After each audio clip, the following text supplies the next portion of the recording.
వీరుడు ఎక్కడన్నా కాలు మొక్తారా? నువ్వే వీరుడు ఎక్కడన్నా కాలు మొక్తారా? మొన్న ఎక్కడికి పోయి కాలు మొక్కింది తెలుసా వీడు? వీడే ఉన్నదా ఇది? వీరుడు ఎవరన్నా కాలు మొక్తారా? మొన్న ఈయన మా కోదండరాం దగ్గరికి వేయండు, చాలా కత్తిని కాళ్ళ మీద పడ్డాడు. లేదురా ఇటువంటి అన్ని తీసి దాచిపెడతారా నేను?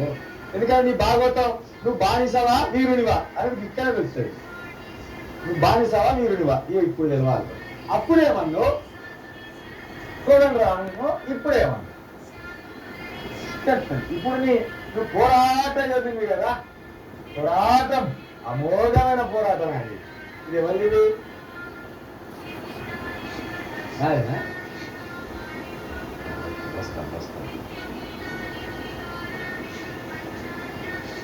తిరుగుతాను కొంచెం స్లోగా ఉన్నాను చేసాం ఏదో. ఆ వీరుడు సాహస వీరుడు సాగర్ కన్నా చెరో కాల్మ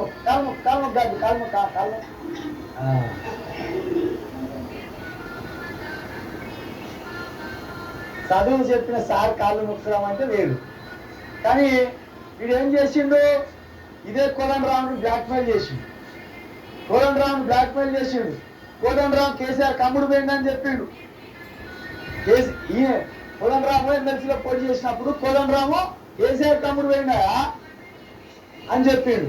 ఈరోజు ఏం చేసిండు? అయ్యా ఇక దిక్కు లేదు, మీ అందరిని బ్లాక్మెయిల్ చేసినా కానీ ఇక మీరే దిక్కు, మీరు ఓట్లు లేకపోతే నేను చచ్చిపోతా ఈ 70-80 కేసులు నా మీద ఉండే, బ్లాక్మెయిలింగ్ కేసులు 78 ఉండే, నేను చచ్చిపోతా.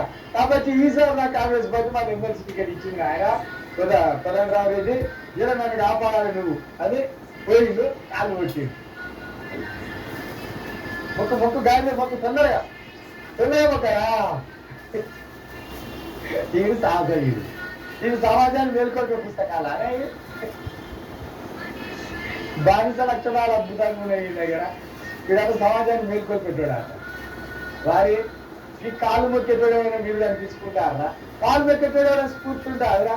ఈ తల్లిదండ్రుల కాలు